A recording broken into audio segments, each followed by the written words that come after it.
Reno Cervone, proprietor chef at Heritage. Mayo was eating like antelope tartare at some Tampa restaurant. Have you ever dabbled in any like one of these Anthony Bourdain type of things? Have you ever done any kind of Bourdain type of dishes at any of your restaurants? So where you had something that nobody would ever in their right mind order unless they were on some kind of hallucinogenic drug. Listen, they don't tip well. People, right? You get the people that are hallucinating and just like losing their minds, or you're going to get these very sophisticated people that claim themselves as foodies, and I automatically want to throw them the fuck out. Listen, public service announcement. Stop saying you're a foodie. That just means you're an asshole. That's all that means. That's all that means. Substitute asshole. No, you're not. You're just really fucking opinionated. Eat and shut the fuck up and enjoy. Did you like it or not? Fuck. That's true. With 1,000%, yeah. Mayo used to be insufferable like that. Then he started admitting that he ate a Guideline chili as a matter of choice. Reno, we love you, man. All right, see what you can do on the ticks. We won't press it any further. I mean, if you give us a call out of the blue. I'll try my best to get there even myself, so I'll let you know. All right, my friend. Always a pleasure. Guys. We'll have to get in there and see you soon. Cheers. Let's go, baby. Cheers, guys. Thanks a lot. All right, Reno Cervone, proprietor chef at Heritage. The time. Wake up with Defo, joined by Lubie. Welcome to the Defo Show.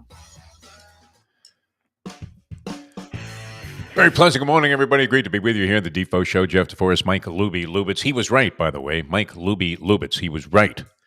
It was Porzingis all along. It wasn't a tough thing to come up with. Unbelievable. All year long, you've been screaming, don't worry, he's going to get hurt. Don't worry, he's going to get hurt. Don't worry, he's going to get hurt. And sure enough, diagnosed with like a rare, well, I don't even know if he was diagnosed. It's like an undiagnosable rare Yes, that's what they call injury. It. Undiagnosable. I'm like, what does that even fucking mean? Did he have those same doctors that prescribed that a plan of attack for me for a disease I didn't have? Exactly. That's what it sounded like. Yeah, I think he was at the. I don't mean to demean the integrity of Holy Cross Hospital, but you guys were fucking dead wrong. You're trying to take your toe and then you're ready to chop it off. Hole. Now I'm kicking field goals. Yeah, exactly. For the Toronto Argonauts. Unbelievable. All right, welcome to the show. Good to have you guys with us. We had a little bit of a late start. I had great plans for our morning briefing on Caffeine TV, and then I hit the table like Nikita Khrushchev trying to illustrate a point here, and everything fell apart after that. You did a nice job of carrying things. There was a request by popular demand for Lubie to continue to extrapolate and expound on his Porzingis theories. Came from the network executives themselves yesterday. That was quite an honor, quite a distinction. And sure enough, we fucked that up too. But here we go. And what a great way to start. I get a text yesterday because the big news yesterday had nothing to do with the Panthers maybe winning the Stanley Cup, nothing to do with Porzingis, nothing to do with Hunter Biden having his number taken down there in federal court. But strictly it was about the world of competitive eating and what they have done, which is a disgrace to Joey Chestnut, taking his number down. And I get a text from probably the keenest observer of just about anything of this nature and a great philosopher in his own right. And we bring him onto the show with tremendous honor and respect. We welcome to the program here to start us out, the Polyman, Paul Massell. Polyman, how are you, my friend? Hey, guys. How you doing? Good morning, Polyman. We're off to a little bit of a rocky start today, but I think we will be able to recover because we're here with you now doing a different show. And yeah, I don't know. I mean, will this July 4th Nathan's hot dog eating contest ever be the same? I don't know how much longer he was going to compete, Joey Chestnut, but do you not need him riding it right out the door and going out on his own terms? What are your thoughts on that, Paulie, man? I don't know. He had some strange demands. The first one being, he signed a big contract with some eating, I think it would be eating disorder company, with some company. So he only wanted to eat vegan hot dogs made up of tumbleweed, kale, and broccoli. So that's kind of, really, they bent over backwards to, and talk about loyalty to Nathan's Famous. He then actually says eating Nathan's hot dogs promotes colon cancer, heart disease, and will bring on early death. Sounds like the disclaimer on most of those medications you see on TV, like Jardiance and Ozempic. Yeah, like you always pointed out, you could get this, you could get this, you could get this, and if you don't die, you might commit suicide anyway. So it's Promotes thoughts of suicide is always the parenthetical on those. Yeah. He's not worse. May induce thoughts of suicide. Other than that, man, I take this shit. But what a super chalk eating sport. I mean, Yeah. I want to talk about a chalk favoring sport. Chestnut wins the men's division every year. Yes. And Nikki Sudo wins the female division every year. Man, come on, every year. I think she's won 9 times herself. A $2 win parlay paid $2.02. Yeah. I think in 2022, a $2 parlay paid $1.86. So if you won the bet, you still lost. You lost money. Cents. But also one of the characters on the women's side is semi-retired now. A great name, Sonia the Black Widow Thomas. Yes. Semi-retired, and we all know her from competing every year. And instead of hot dogs, what does she do for a living now? She manages a Burger King. And she supposedly got the nickname the Black Widow because she's only 5 foot tall and 92 pounds. And she would routinely defeat men 3 to 4 times her size. Wow. The truth is, I think she really got the nickname because she got away with 3 of her husbands disappearing. And the police would come. We're looking for your husband. She said, "Take a hike. I'm eating hot dogs." And she actually, for a little woman, she actually once ate 181 buffalo wings in 12 minutes. Jesus. That's a lot for a 92-pound woman. Yeah, you could take off and fly. Out, Joey Chestnut out, and I couldn't even tell you who would be the favorite now or what's going on, but no Joey Chestnut for 4th of July hot dog eating contest. Well, this is a problem in a lot of sports. I mean, and you see it all the time. Where are they developing the new stars? Yeah. While Chestnut was dominating, nobody wanted to touch this guy. Plus, he crushed the ego completely of Kobayashi, who just recently announced his retirement, even though he disappeared 12 years ago when Chestnut came in on the scene. Weird, huh? Wow. I mean, he was eating Chungking chow mein somewhere out of a can while in the fetal position in the doorway somewhere in China. Remember the one year they spotted him in the crowd, like with a trench coat and a big fedora, like But there's no point. I mean, look, it was. We've been talking about this, Paulie, man. You can appreciate this. It was an annuity, much like betting the over in the NBA All-Star Game or the NHL All-Star Game when they had a game, or the under on the Marlins season win total every year. Probably out of the 30 seasons, you cash 28 of them. So. You can't ask for much more than that. So it really it won't be the same at all. You have to be a happy man. I mean, there's no better analyst of New York Yankee baseball. As diehard of a fan as you are, you're very honest and straightforward about the whole thing and have a great perspective. But I thought this was going to be it. I thought Cashman basically was about to be blindfolded and take the last drag of a cigarette in his tenure as the GM of the Yankees. And then all of a sudden, they pull off a fucking miracle this year so far. Yeah, they're really good. They're a good team. They got a deep lineup. It's hard to face that lineup. You don't get a break. And, Soto, who just came back from minor injury, has been all world. And Judge, I mean, I don't remember anyone being hot in a 4 or 5 week period of time. He was hitting 184. Right now he's hitting, 308 or something like that with better. What has he got, 25 home runs now? 25? After home run. I mean, even your man Stanton, no matter what, he's always a home run threat. I think he hit number 16 last night. But, yeah, they got a good team. But the Orioles are amazing. The Orioles are really, really good. Like, kind of, young, unknown players. Like, who are these guys? They're tremendous, the Orioles. So we'll see what happens. It's tough to win in baseball. I always look at gets to the playoffs and it's you get a hot pitcher on the other team or your bats go cold for a few days. It happens, It's not like hoops where you're down 5 points and then Michael Jordan gets every call or Shaq would get every call. It's a little different. It's tough, but Yankees are good. Great having the Paulie Man with us. No bigger advocate of Michael Lubitz than you, Paulie Man. I mean, this, having been around me during that period of time when Lubie and I first struck up this partnership at 940 Wins. And I think you were there when a couple of people that were in management came into the room and said to me, "Don't let them crack a microphone open ever again."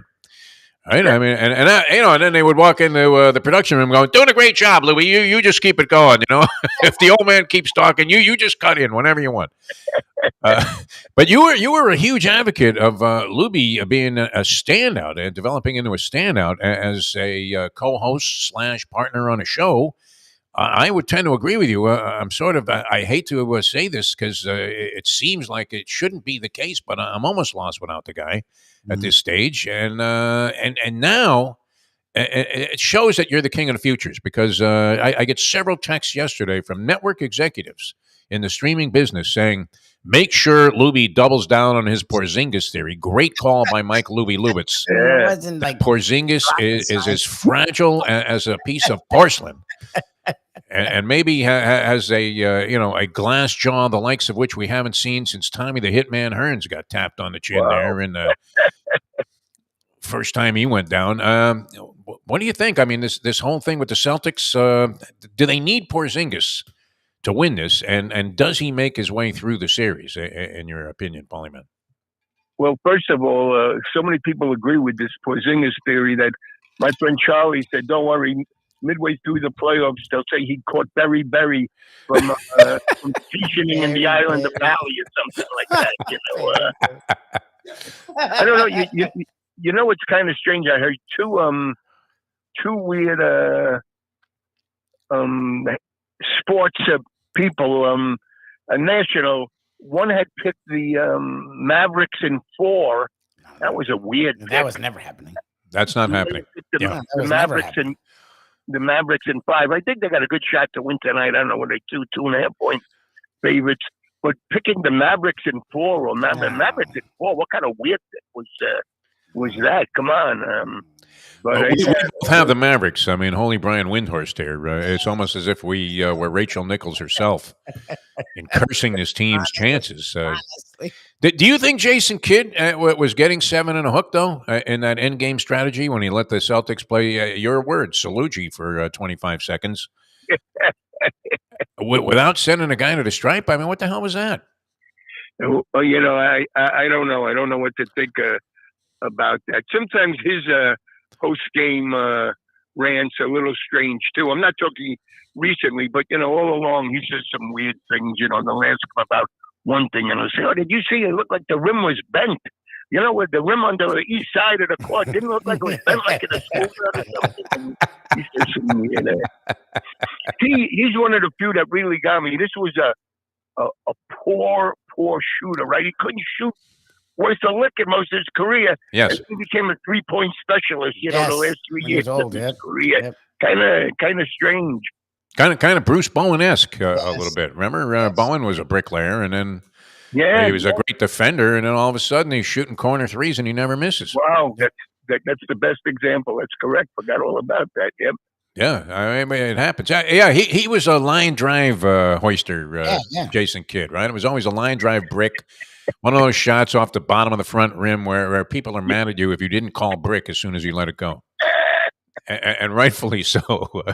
Do you think we'll be drinking out of the Stanley Cup, Polyman? Is there any chance that the Magic City Casino, we'll see the Stanley Cup down there, and that you will be sort of the concierge over people having a shot at tequila out of the Stanley Cup? Yeah, I think they're going to do it. But I thought they were going to do it last year, but they're sure off to a good start in the finals this year. I think they're going to do it. What do you think, Steve? The world has them in 6 games. So somehow that has to be altered. I mean, the gods of gambling aren't going to allow everybody to win, are they? Like they did with Joey Chestnut. And I guess one more thing, Polyman, the Belmont Stakes, 3 different faces. Now, I did go by the theory that it was going to be, as you would say, not necessarily a new shooter, but that it was going to be a different horse in the winner's circle than the ones that we saw in the first 2 races of the Triple Crown Series. Because I don't know. I mean, it's sort of like an average lot of 3-year-olds. Yeah, there's no great standout in there, and Mystic Dan was trying to run in all 3 races. That's not an easy thing to do. But if you had given me 9 of the 10 horses, Paulie, man, in that race, I probably would not have come up with Dornoch. I would have left that one out. So what did you make of the whole series? Where does it leave us with the 3-year-olds? I thought the whole series was real interesting, the Triple Crown, and like real competitive. And I wasn't on to, usually I'm on to those kind. I wasn't on to this year's, my picks were no bog. And I did have Mind Frame in the Belmont. Ran real good, made, when a rat hit him left-handed, he made that right turn and like just stopped running and then came charging at the end again. And Sierra Leone is legitimate. What a nice horse. But yeah, I wasn't on to this. You could have made a case for Dornoch with the one hole in the Derby and some brutal trips. But yeah, I thought it was real interesting, the Triple Crown, real good. I like, most people like the super horse theory. I like it wide open, though it didn't help me at all as my picks were no bargain in the Triple Crown this year. Jason Worth, too. It took a while to register that it was him. Yeah, yeah, from the Didn't he look like he was an extra in some Alec Baldwin failed Western movie? Yeah. Yes.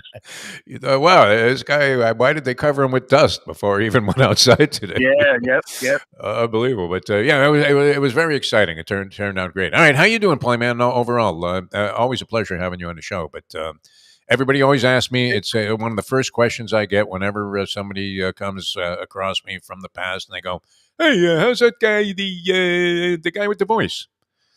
And I immediately say, no, Lubie's fine. But, they're always talking about you, Paulie, man. It's great. But I say, speaking of Jason Worth, he's morphed into the recently getting divorced Billy Ray Cyrus. Did you notice? Yes. Forget it. You can't tell them apart, one of them famous morph things, Well, just like Jason Kidd's long ago morphed into Howie Mandel, did he not? But I said, well, Billy Ray Cyrus, what's he doing here? And it was Jason Worth. Yeah, I couldn't figure it out for a while. I'm trying to hang in there. It gets tougher the older you get, but I'm hanging in there. We got birthdays coming up again, Dee. Oh, my God. Yeah, big number. And I saw your friend Lloyd at the track. He had a stack of sticks. He just hit like a $12,000 early pick 5 or something at Saratoga on Belmont Day. Yeah, and he said to tell you hello, and he sends his most sincere regards, my friend. He's a good guy. Talk about a guy with guts. Send it in. Forget about it. Yeah, no, this guy, he definitely is on top. I think he cashed later on for another 4 or 5 dimes, so he had himself a big day. Wow, good for him. Good for him. Man, we love you, man. Thanks for getting up with us. We'll have to do this more often. It's always a pleasure, my friend. And it is a disgrace what happened with Joey Chestnut, an American tradition taken down. What's next? Dylan Mulvaney for Dos Equis? What's going to happen here? Oh, my God. All right, we love you, Paulie, man. Thanks for being with us.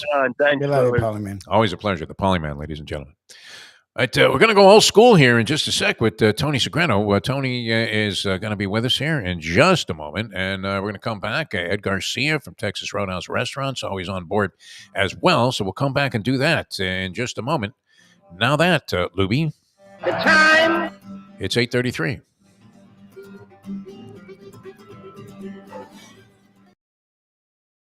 Let me ask you a question. What do you look for when you go out to eat? Good food, obviously, friendly atmosphere, not too loud, but good energy, reasonable prices, and a place where you feel comfortable. All those ingredients, no pun meant there, are hard to find unless you're talking about the Texas Roadhouse. You see, they encompass all of those attributes. Really, really good food, amazing atmosphere, good for a family, good for a date, or just a night out for yourself, and prices that will make you extremely happy. Their ribs unmatched, steaks hand-cut every day. Everything, and I mean everything, is made on site, including their incredible bread. It's the one day, folks, that you can forget about low-carb diets. Trust me when I tell you, Texas Roadhouse, your restaurant, your destination when you say, where should we go and eat tonight? From the newly renovated sports bar to the beautiful bayside views captured at the Tiki Bar, Jimmy Johnson's Big Chill has it all. Located at mile marker 104, the Big Chill also offers waterfront dining while experiencing breathtaking sunset views of the Florida Keys. It's simply the hottest spot in the Keys to cool off. That's Jimmy Johnson's Big Chill at mile marker 104 in Key Largo. For more information, call today at 305-453-9066. What we gonna do right here is go back, way back into time. We are now kicking it old school with the one and only Tony Segreto. Brought to you by Texas Roadhouse. All right, welcome back to the show. Good to have you guys with us. It's Wednesday, and that means it's time to talk to our good friend, Tony Segreto, the legendary broadcaster who joins us here with Old School with Tony Segreto, brought to you by Texas Roadhouse Restaurants. Tony, how are you, my friend? I'm great. How are you, Defo? I'm doing okay. This reminded me so far today, Lubie and I were gearing up for what we thought was going to be a spectacular edition of one of our other programs. And sure enough, we get started late. We had a guy that was going to join us from Seattle, so it's 5 o'clock in the morning his time. And we're going crazy about this Joey Chestnut thing, just to illustrate how outrageous some of the thinking is in America today and in American sports. No Caitlin Clark on the Olympic team. No Joey Chestnut in the hot dog eating contest. I mean, it's absolutely insane. And so to illustrate a point, I hit the table here and I knocked my camera out. I don't know. I would imagine this has happened to you many, many times during the course of your brilliant television career, because you were in the game for, 40 plus years and still are. And it's a little bit of a new era in this, because would you say, is it a fair statement that the equipment that we work on now with the technology, as great as it is to be able to do this and have it look like an actual television show, Yeah. it's far more fragile than the equipment that you worked with all of those years at NBC? Is that a fair statement? Yeah. Okay. Hi, Lubie. How are you? I am well, Tony. What's going on? Not much. I'm sitting here, looking outside, and it's the rainy season. It has not stopped raining. It is now we have a respite, but it's going to start raining, and it'll rain for 5 more days. It's great. I thought you were in Vermont already. He's No, leaving I tomorrow. leave tomorrow. Oh, okay. Oh, that's right. You said Thursday. Yeah, I'm thinking ahead here. It's I Wednesday. don't know why. It's I'm all fucked up. My days turning are- the clock back to last week. But so this is what happens this morning. I don't know if it's happened to you, and it happened to me one time, and you wonder what the hell do you do under the circumstances? You have to just keep going. Yeah. Yeah, the camera goes out for a while on my end. Lubie's talking, and we have another guy that's just standing by, waiting to come into the show. By popular demand, the network was asking me to implore Lubie to continue to embellish his despising the play of Kristaps Porzingis. He doesn't mind his play; he just thinks he's always going to get hurt. So Yes. this has become a very popular opinion, and it's a rallying point for many anti-Celtic people. And Lubie is spearheading the movement. So I'm trying to get to that. Camera goes out, and it reminded me of a time I was calling some fights with Ed Kaplan on live network television. Prime Network was the kind of statewide version, no, not state, but United States nationwide version of Sunshine Network at the time. So we're calling a fight, but the fight was not taking place at the location we were at, because the fight was taking place in Juarez, Mexico. And at the last minute, the people that ran the network and were going to televise the fight said, hey, there's a lot of criminal activity going on there. It's unsafe to bring all of our equipment there. So we'll use whatever they have on site, and then we'll just take it to our network base, which was in Houston, Texas, and we'll do it out of the control room there while we're watching the fight on video. So what happens, Tony? In about the middle of the 4th round of the main event, they lose the video feed coming out of Juarez, Mexico, on whatever Mexican television station was broadcasting this fight that they were taking the feed from. And so now what do? I mean, you can't stop calling the fight because it's actually still going on. Right. And the producer's in a total panic, and he's running around going, just keep talking. Just keep talking. Did you make it up? Yeah. I mean, we just kept going. And about 3 or 4 rounds went by, and finally, when we got the feedback after we've described rounds 5, 6, and 7 without seeing a thing with a black screen, sure enough, they get the feedback, and the guy's doing exactly what we were describing from the previous 3 rounds. Oh my God! Now, for all you know, I mean, both guys could have been carried out on a stretcher long before we got back, to being getting a live video. But That never happened to me. Thank nothing God. like that ever happened. Where you're interviewing the president or something, and then all of a sudden you realize that his mic isn't working, but you don't want to tell him to stop. Or Shula, nothing like that. Well, occasionally, I can't think of anything offhand, but occasionally there would be a mic going out or something like that. Yeah. I was at the Super Bowl one time. I was dressed in a tuxedo doing a show, Wow. and a light fell in front of me, and I caught it, and I stood it back up. I thought you were going to say you pulled a Michael Jackson and the tuxedo caught fire, but you don't want to make any allusion to the panic that was going on around you. As and I'm sure you've seen that many times where you're hosting a show and there's just total panic going on and chaos all around you. Yeah, you just keep going. Yeah. Total panic. Yeah. I can't remember when I did a show, not a daily show, but a special or the Sports Machine was far different. They were cool, calm, and collected. Yeah. No matter where you were, they were just together.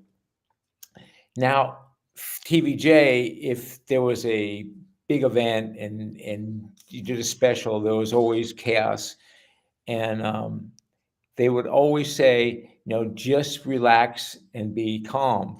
And I'm going, you try it. Yeah. How am I going to relax and be calm if you guys aren't relaxed and be calm? They would have like Kim Bocamper, and he'd be parallel to the ground, hanging onto a palm tree on the beach as the winds were approaching 130 miles an hour. No, I never had to do that. No? When there was the teeth of the, Andrew was the really first big storm we had. Yeah. And I filled in for Tom Randalls, who left the building. And to this day, during the storm, I was always in the studio, thank God. But other than that, then afterwards, you go and you go into recovery mode. But that was a hell of a piece of several days of ad lib TV there. That was unbelievable. I learned more about television in that 5-6 days than I did the first 27 years. Wow. Just remarkable how people step up to do the job before, and you never knew they could do it. Yeah. Well, wasn't Norcross on the verge of getting fired before he walked back into the building? He was asked. He was finished. He was asked to stay on. He was finished the day of the storm. Yeah. And he was asked to stay on to just, cover the storm. Became like a national. He would have been more remembered in infamy than Bill Kamal if he hadn't come back and anchored that hurricane coverage. Where's Bill Kamal today? I would imagine he's out by now. I think he only got 5 years in some mental institution. Just happened to be driving to Fort Pierce with a couple of giant squirt guns to meet some little kids in the back of the cereal section there. Probably not the most believable of stories. That's for sure. But that Hurricane Andrew set my career through the roof. Oh yeah, I mean, all of a sudden you were getting like medals of honor, Pulitzer prizes. It was fantastic. Emmys, Oscars.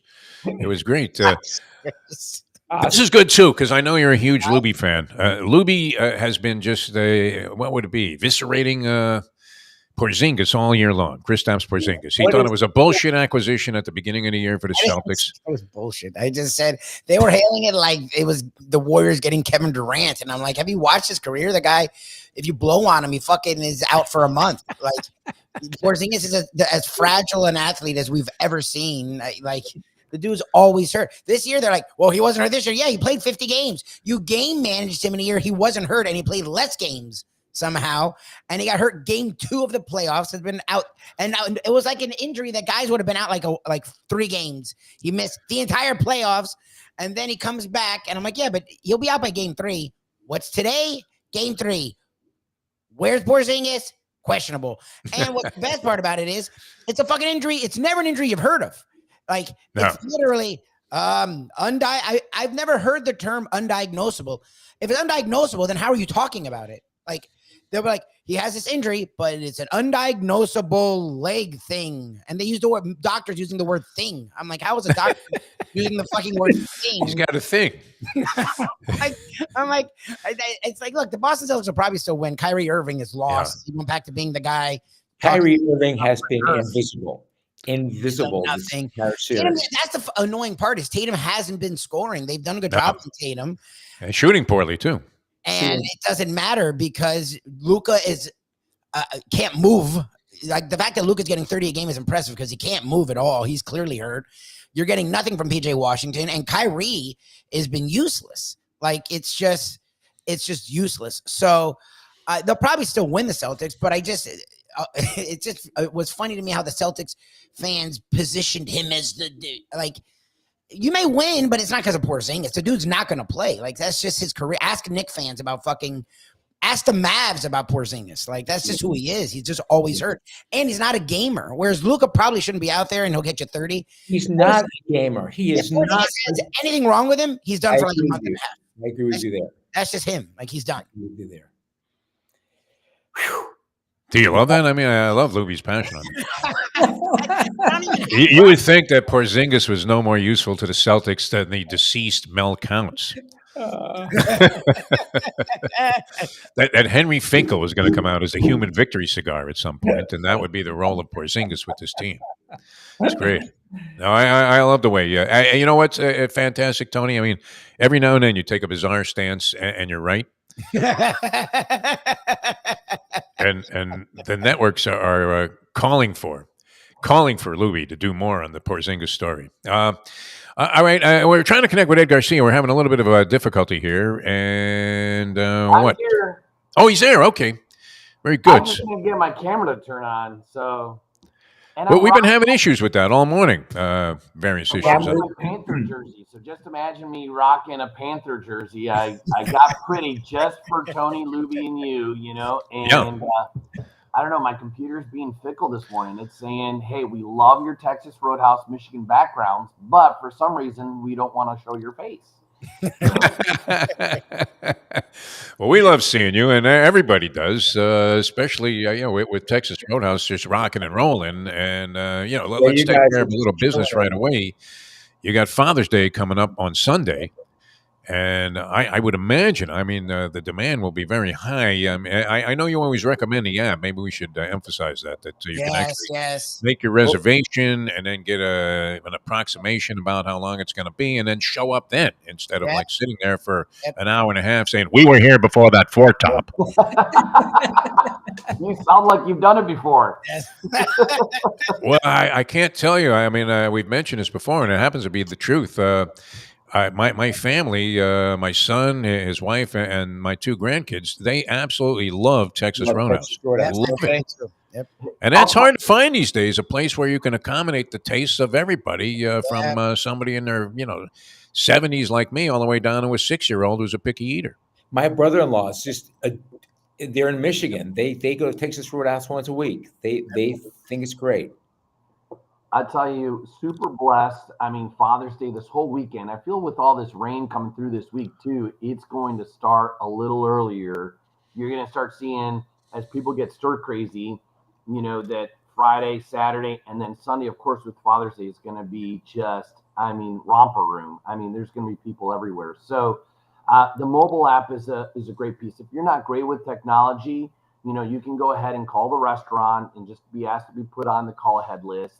And what we do is, hey, we put your name on the list. And Defo said it great. You can do your waiting at home or stop at CVS, stop at Home Depot, whatever you need to do along the way, because then you know approximately when your table is going to be ready. Because I promise you now, this weekend, you're going to see, restaurants, waiting from 30 minutes up to 2 hours, depending on the size of your party.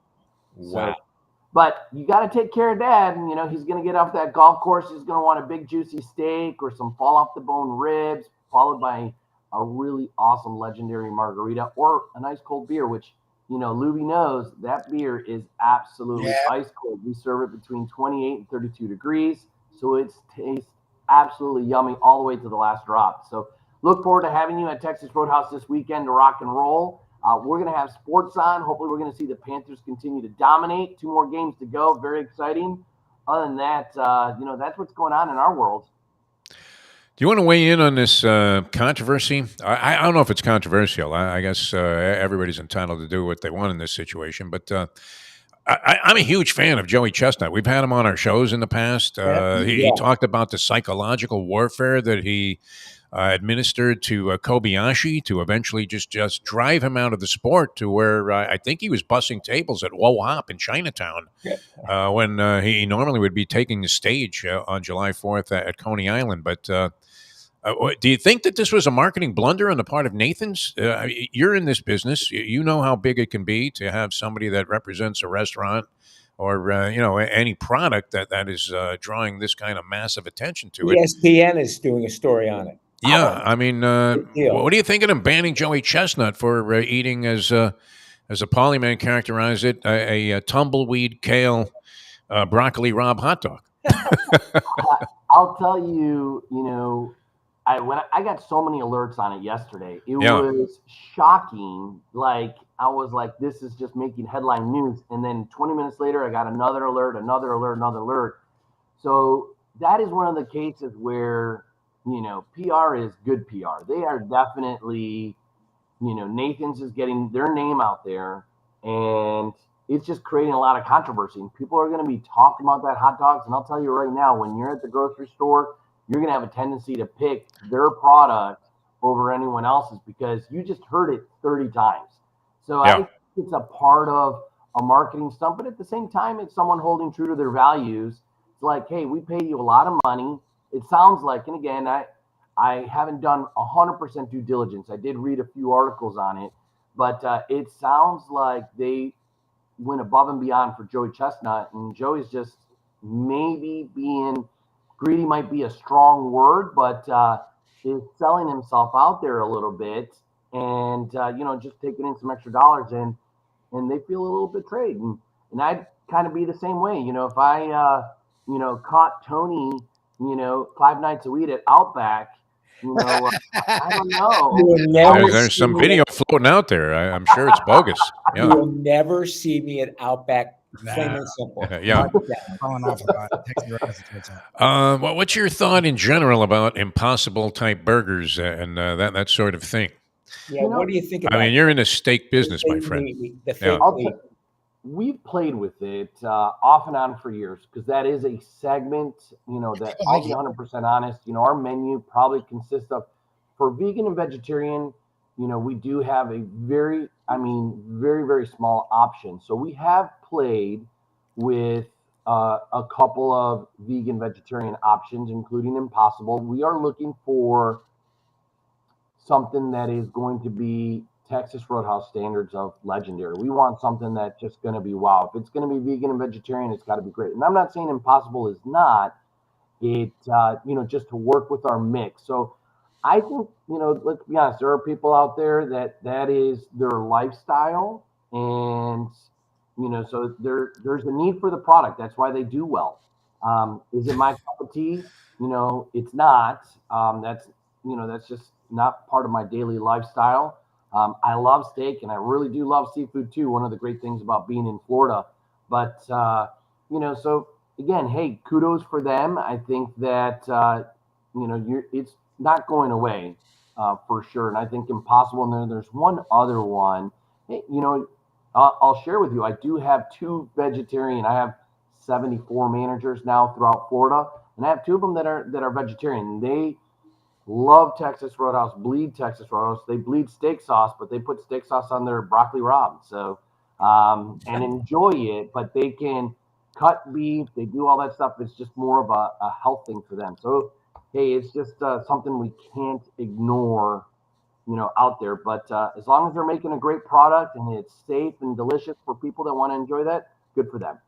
Hey, Ed, if you ever come up with a concept that you're going to put on the menu, give it to Lubie and I and Defo to try.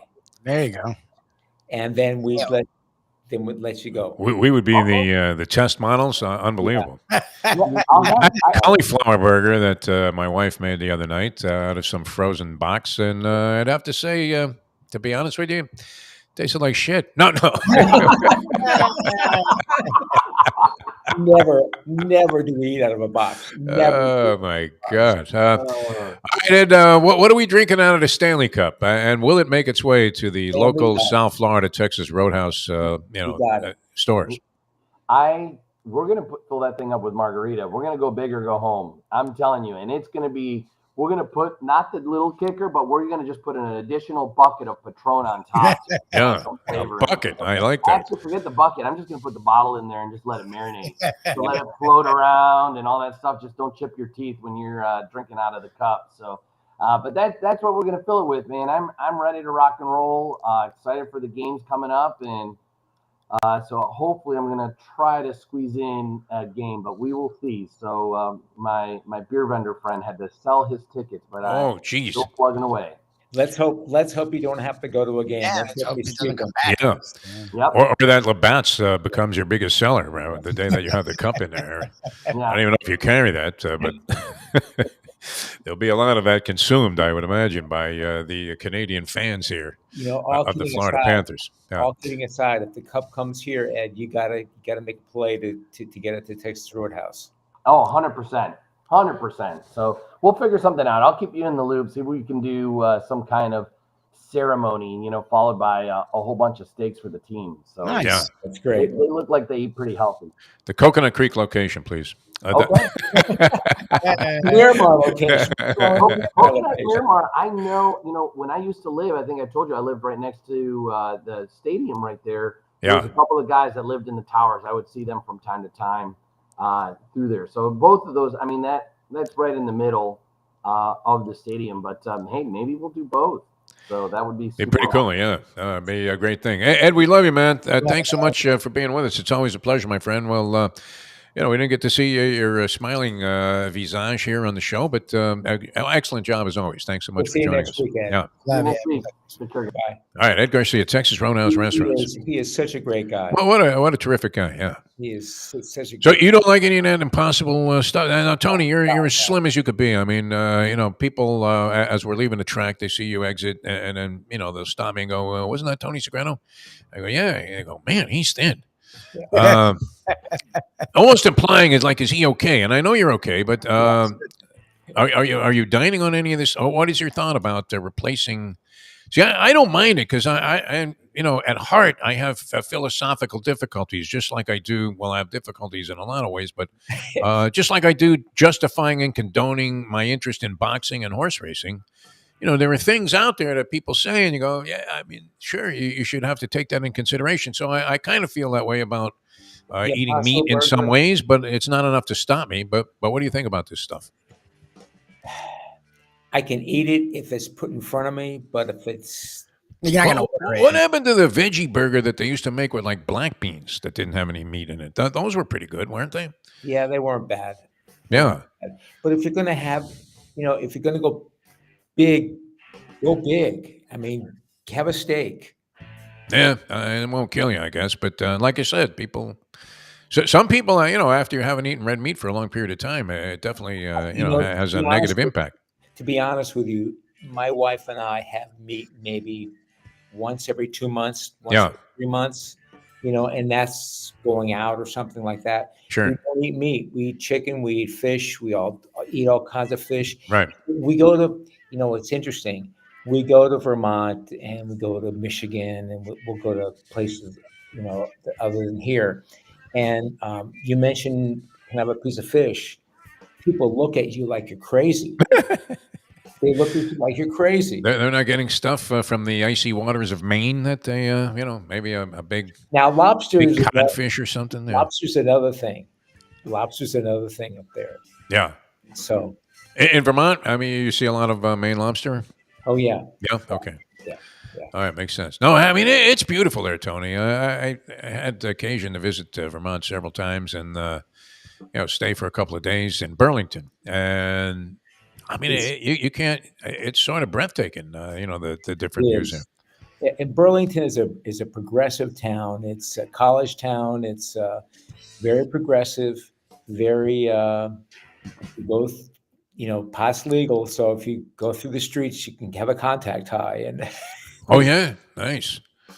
I didn't notice that then. I was with one of my ex-wives, the one that I probably got along with the least in terms of unison on ideas and things. Do you ever speak to your ex-wife? Ex-wife? Jesse's mother. Yeah. I mean, we're all on okay terms. Yeah, I would say. But too many to count, Tony. I mean, I don't have that much time to be in touch with all of them. All right, Tony. Well, we wish you the best. What do you think? Does Dallas win tonight, or do they get a game, or is it all over? Dallas gets a game. Dallas gets a game, and I think I hate to say it, but I would like to see the Panthers sweep. Oh yeah, obviously. I don't want to see that happen because I was tempted to take a shot at 11-1 on a sweep.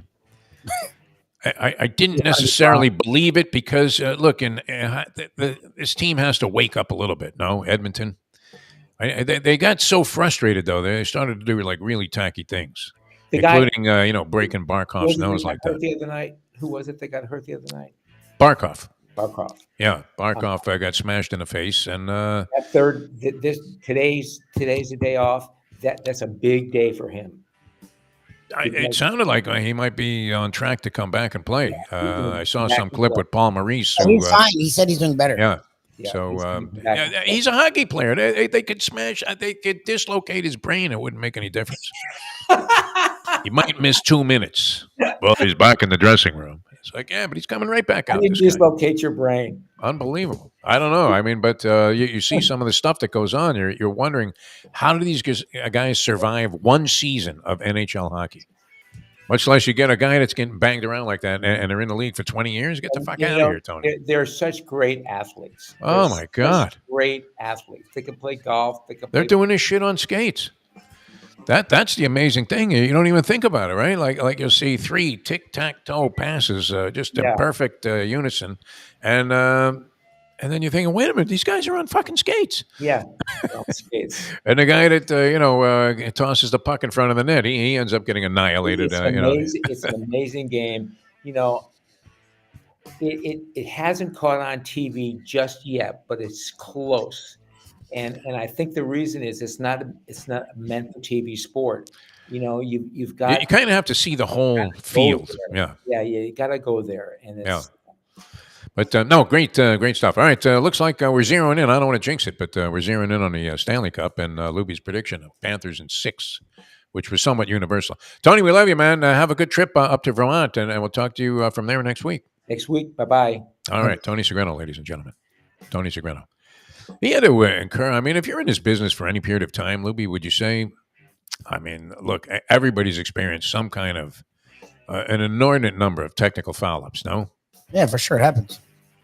I mean, the time we realized that we're in Minneapolis, we had just laid out a bunch of sponsor money to help us with the trip.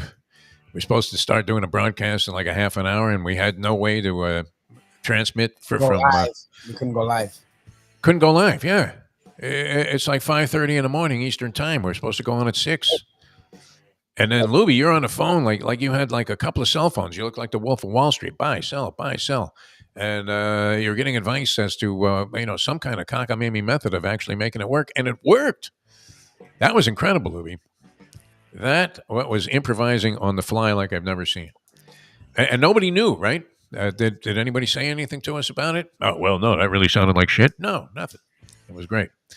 All right, we have to get out of here. 1 o'clock, a little mayo lunchbox? Yes, right here. And then 4 o'clock at J&C Oyster. Well, I didn't realize we were doing a double header there. Yes, 1 o'clock here, 4 o'clock at J&C Oyster for their ribbon cutting special edition. All right, well, I'm in for the 1 o'clock, that's for sure. Yeah, the 4 o'clock. 4 o'clock, you got like a dozen guys on there. Going to be the owner loves doing it. He does a good job. We like Caesar, and then they're bringing out a bevy of chefs. Raheem Seeley, I think Monica, his cohort, and then also we had the George Dossie did a really good job with us last time. So it's good. Oh, okay, cool. Yeah, because actually, I may not even have my car at that point. Oh, jeez. Because it's going in. I got a screw in one of my tires, so no doubt I'll also need like a brake job, a lube job. Yeah, exactly. Just get a thing, a patch. Don't let them get you to do all that other fucking garbage. Yeah, you need rotors all the way around, that kind of thing. All right. Thanks, everybody, for tuning in. Sorry we got on late today. It was, what would you say? Just a perfect storm of technical foul-ups, but we managed to get through it. Thanks for being with us. For Mike Lubie, Lubitz, I'm Jeff DeForest. We'll see you next time as we leave you know that. The time. A disgrace. How could they do this? How could they throw Chestnut out of this contest? I don't care what he did. It's 9:04.